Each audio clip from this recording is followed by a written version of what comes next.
फातिमा की रानी माँ, प्रभु यीशु की माँ, आसरा तू ही है माँ।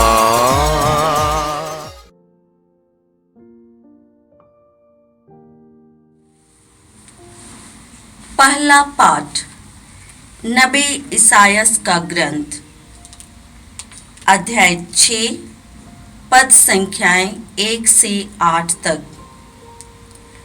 राजा उजिया के देहांत के वर्ष मैंने प्रभु को एक ऊंचे सिंहासन पर बैठा हुआ देखा। उसके वस्त्र का पल्ला मंदिर का पूरा फर्श ढक देता था। उसके ऊपर सेराफीम विराजमान थे। उनके 6 पंख थे और वे एक दूसरे को पुकार कर यह कहते थे, पवित्र पवित्र पवित्र है विश्वमंडल का प्रभु। उसकी महिमा समस्त पृथ्वी में व्याप्त है। पुकारने वाले की आवाज से प्रवेश द्वार की नींव हिल उठी और मंदिर धुएं से भर गया। मैंने कहा, हाय हाय, मैं नष्ट हुआ, क्योंकि मैं तो अशुद्ध होठों वाला मनुष्य हूँ। अशुद्ध होठों वाले मनुष्यों के बीच रहता हूँ, और मैंने विश्वमंडल के प्रभु राजाधिराज को अपनी आंखों से देखा है। एक सेराफीम उड़कर मेरे पास आया। उसके हाथ में एक अंगार था, जिसे उसने चिमटे से वेदी पर ले लिया था। उससे मेरा मुंह छूकर उसने कहा, देखिए, अंगार ने आपके होठों का स्पर्श किया है। आपका पाप दूर हो गया और आपका अधर्म मिट गया है। तब मुझे प्रभु की वाणी यह कहते हुए सुनाई पड़ी, मैं किसे भेजूं? हमारा संदेशवाहक कौन होगा? और मैंने उत्तर दिया, मैं प्रस्तुत हूँ, मुझको भेज। यह प्रभु की वाणी है। भजन अनुवाक्य। प्रभु प्रताप से विभूषित होकर राज्य करता है। प्रभु प्रताप से विभूषित होकर राज्य करता है। उसने सामर्थ्य धारण कर लिया है। अनुवाक्य। प्रभु प्रताप से विभूषित होकर राज्य करता है। तूने पृथ्वी को सुदृढ़ और सुस्थिर बनाया है। तेरा सिंहासन प्रारंभ से ही सुदृढ़ है। हे प्रभु, तो अनादि काल से विद्यमान है। अनुवाक्य। प्रभु प्रताप से विभूषित होकर राज्य करता है। हे प्रभु, तेरे आदेश अपरिवर्तनीय हैं। तेरे मंदिर की पवित्रता अनंत काल तक बनी रहेगी। अनुवाक्य। प्रभु प्रताप से विभूषित होकर राज्य करता है। जय घोष। हालेलुया। यदि मसीह के नाम के कारण आप लोगों का अपमान किया जाए तो अपने को धन्य समझिए, क्योंकि यह इसका प्रमाण है कि ईश्वर का आत्मा आप पर छाया रहता है। हालेलुया। प्रभु आप लोगों के साथ हो और आपके साथ भी। संत मत्ती के अनुसार प्रभु यीशु ख्रिस्त का पवित्र सुसमाचार। प्रभु की जय। अध्याय 10 पद संख्याएं 24 से 33। यीशु ने अपने प्रेरितों से यह कहा, न शिष्य गुरु से बड़ा होता है और न सेवक अपने स्वामी से। शिष्य के लिए अपने गुरु जैसा और सेवक के लिए अपने स्वामी जैसा बन जाना ही बहुत है।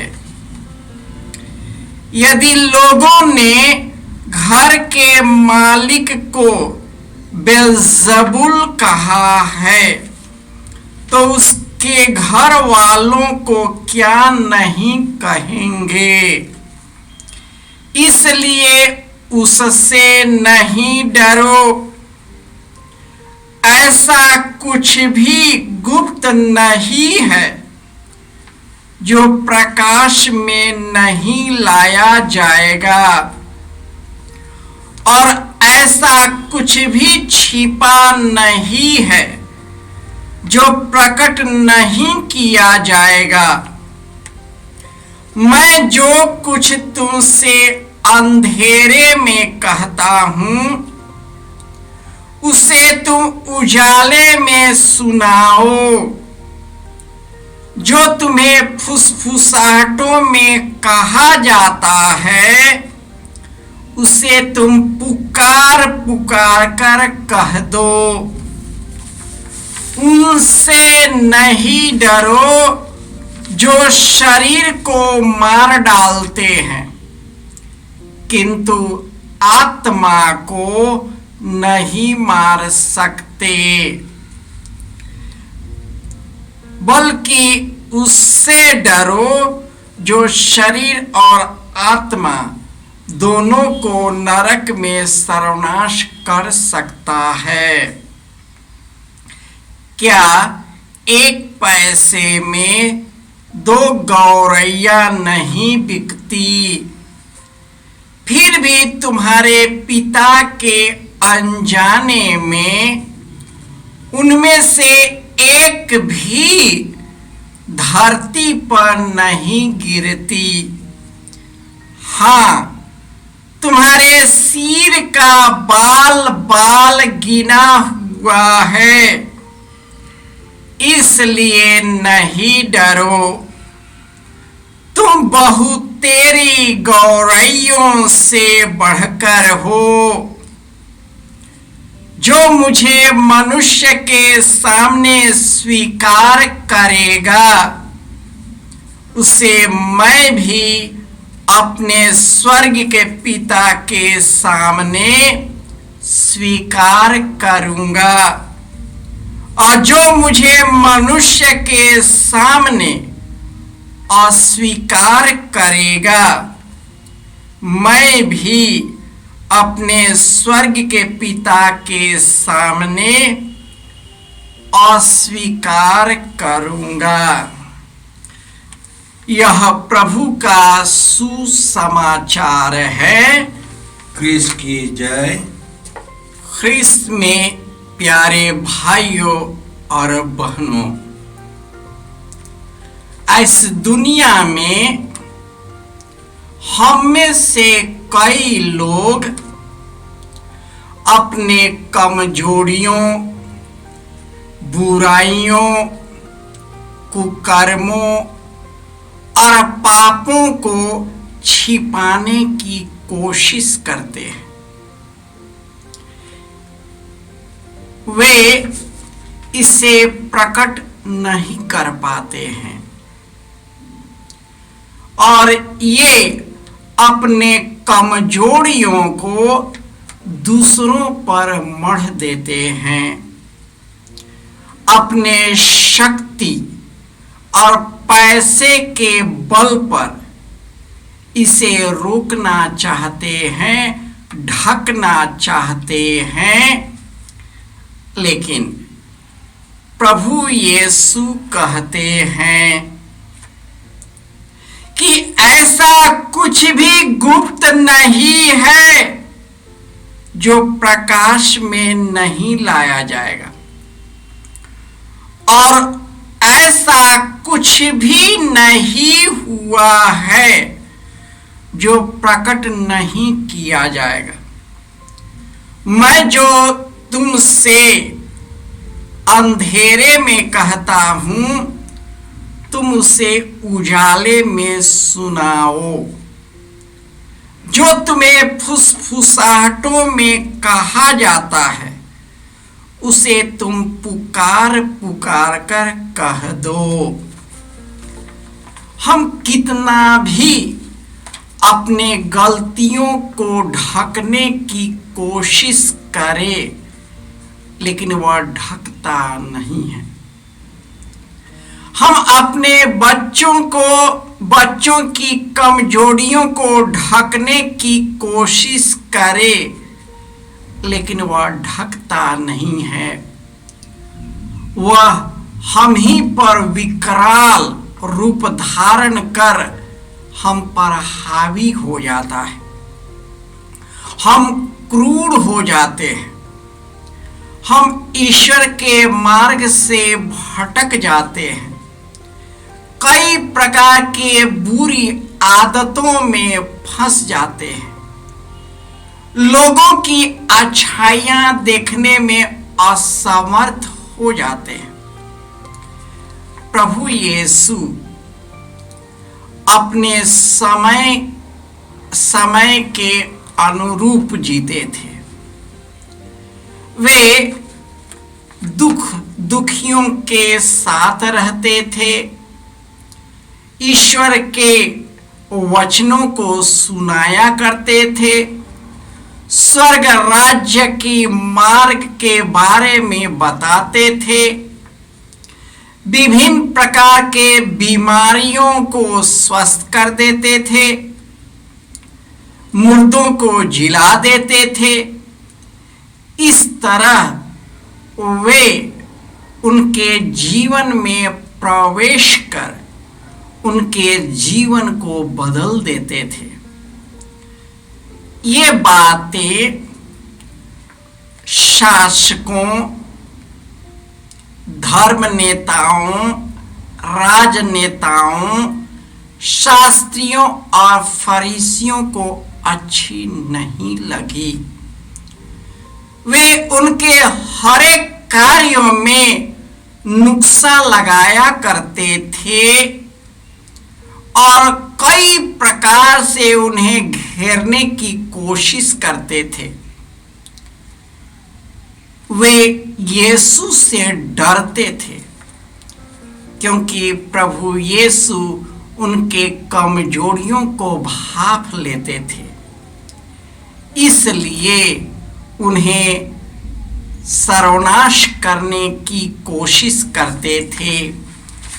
इसलिए प्रभु यीशु हमसे कहते हैं कि उससे नहीं डरो जो शरीर को मार देते हैं, किंतु आत्मा को कुछ नहीं कर सकते, बल्कि उससे डरो जो शरीर और आत्मा दोनों को नरक में सर्वनाश कर सकता है।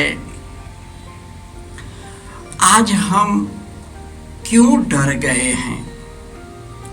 लोगों के खौफ से क्यों डर गए हैं? हम लोगों के चुंगल में फंस जाते हैं क्योंकि हम डर जाते हैं।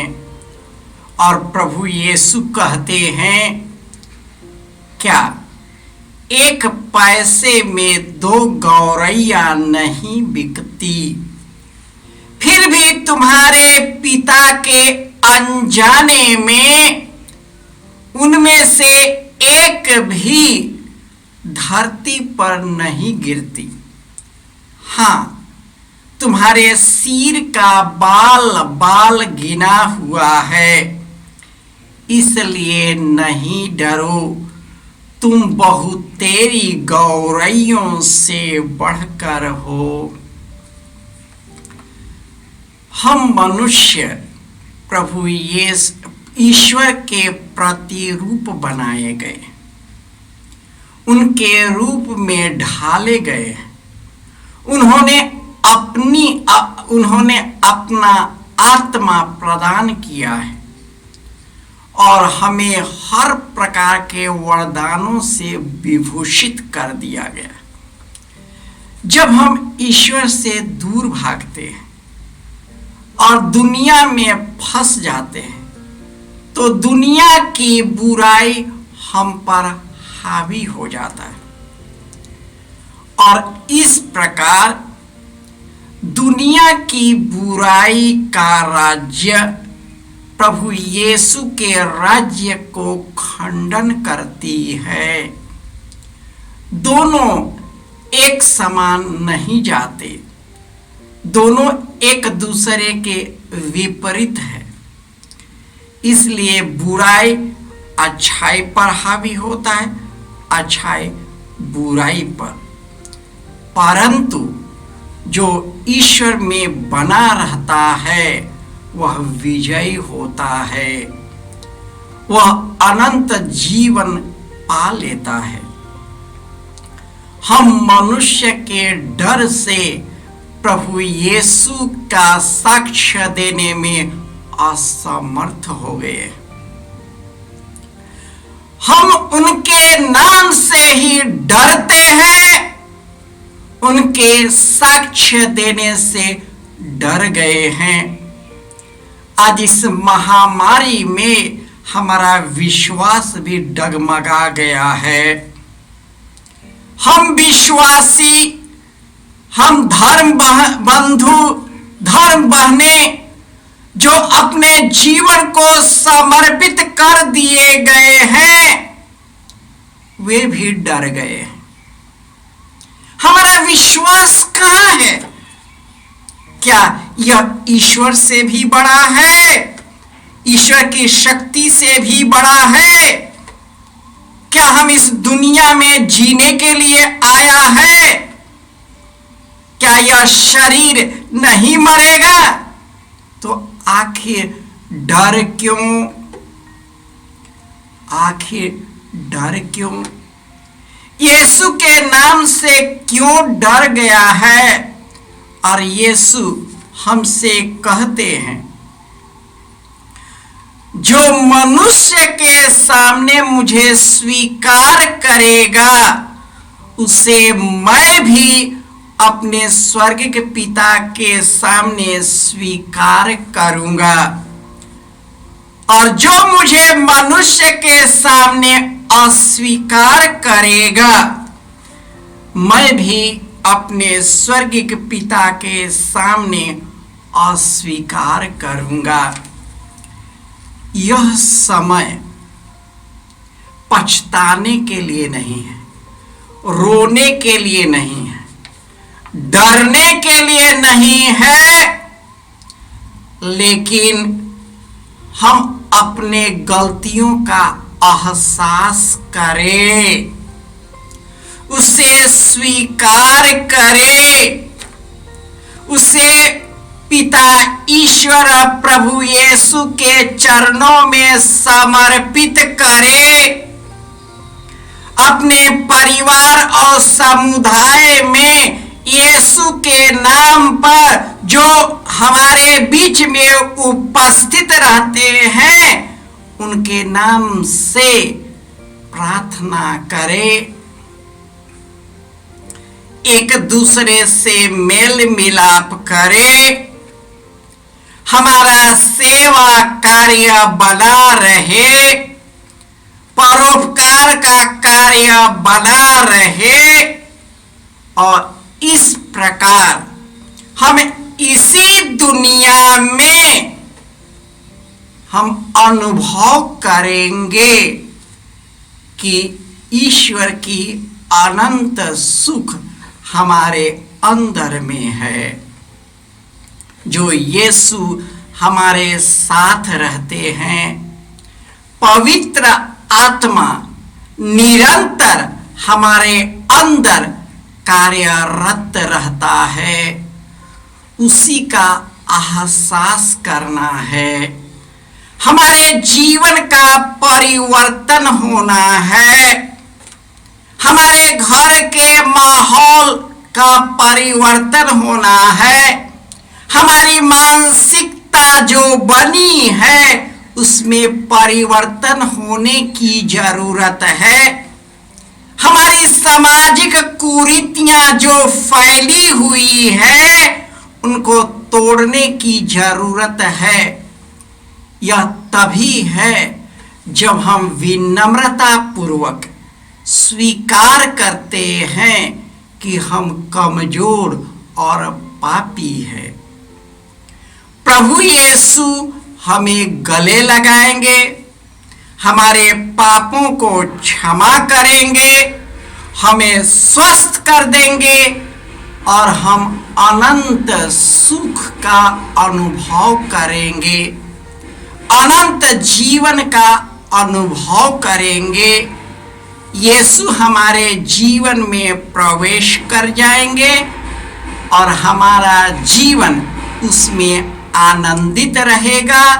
हमारी जिंदगी विषम परिस्थितियों में भी नहीं गिरती है, हमारी जिंदगी हमेशा के लिए बना रहेगा। हे सर्वशक्तिमान पिता ईश्वर, तू मनुष्य को इतना प्यार किया कि हम पापी ही थे, हम दुखी ही थे, हम तेरा दुश्मन बन गए थे। फिर भी तूने अपने पुत्र यीशु को भेजकर हमें हमारे सभी पापों और कुकर्मों से शुद्ध किया है। हे प्रभु यीशु,